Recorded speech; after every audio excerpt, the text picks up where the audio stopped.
We're looking at medical myths, why certain foods and drinks make headlines every other week with all sorts of claims attached, like caffeine's one that's always featured, coffee. One day it's good for you, the next day a new study says it's bad for you. Dr. Christopher Labos is a cardiologist. His book is called Does Coffee Cause Cancer? And 8 more myths about the food we eat. And he joins us now. Good morning. Good morning. I get really frustrated with this, and I think a lot of people do too. You see different studies that say this, and then they say that, and particularly with vitamin C, it seems that, you hear, okay, well, yeah, it can help with the common cold, or maybe it doesn't. So what's the actual truth?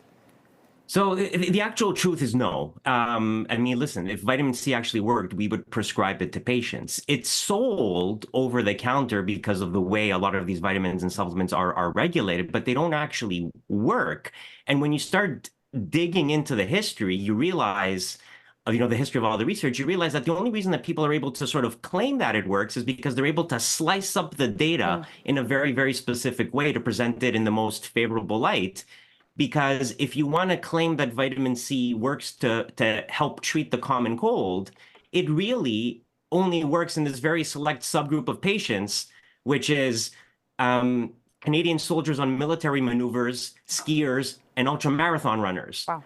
So unless you're one of those 3 groups, you could very honestly claim that the vitamin C research doesn't actually apply to you. This is the frustrating thing, I think, kind of what Lauren was saying, is like the research with these studies, and sometimes you go into these studies and you find like, oh, it's a study that says strawberries are really good for you, but then you find out, oh, a strawberry manufacturer funded this study, right? So what is the advice you have for, the common person who just, how do you determine what's accurate and what isn't, and what we should follow and what we shouldn't?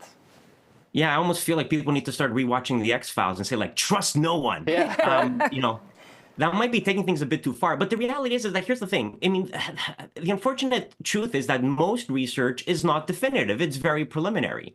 And in a pre-internet world, that was fine, right? Researchers would, generate the results. They would present them at the conference. Everybody would applaud politely and say, how very interesting. And then everybody would get on with their lives.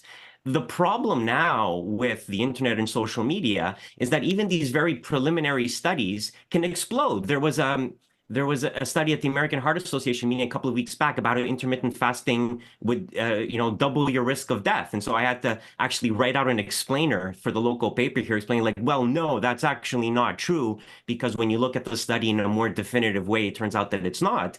But these things generate headlines. And of course, if you're doing daily journalism and you have to fill content, well, you get a press release that says intermittent fasting can double your risk of dying. And you're like, well, I guess that's the article for today. But it's not actually true. So I think, this is easy to say, don't read the headlines, get into the nitty gritty of stuff. And you basically have to find people who know how to critically analyze data to give you that type of critical analysis, because just a superficial reading is no longer going to be adequate. I want to ask you about red wine, because we always have people on the news that, are 105 years old, and they say, well, I drank red wine every day. And then, we got to go to the doctor, and they ask you if you have red wine every day, because you're certainly not supposed to have red wine every day. What have been some of the conclusions that you've come to on that? So, yeah, I have this too. I have patients who come up to me and they're like, doctor, my blood pressure is good, my cholesterol is good, diabetes, I got it under control. But I find it really hard to drink 2 glasses of red wine every day because I really just don't like red wine. And you sort of have to say to them, oh, my God, please, sir, stop, please. I mean, look, alcohol is not good for you. I mean, there's a reason why we call it beer belly and not celery belly. Alcohol is going to make you gain weight. I mean, it's going to increase your blood pressure. It actually increases your risk of arrhythmia a little bit. It's not that good for your heart.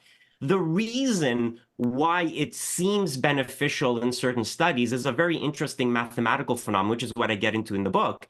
But essentially, it comes down to this. The people who are sick usually stop drinking because they were told to stop drinking by their doctor for X, Y, or Z reason. So it's not that, abstaining from alcohol makes you sick. It's that the people who are sick end up abstaining from alcohol. And that's a very hard thing to tease out in the statistics unless you actually know what you're doing. Okay, really quick. Coffee's the other one. So I'll just ask you, is coffee going to make me live forever, or is it going to make me die tomorrow? Which is it?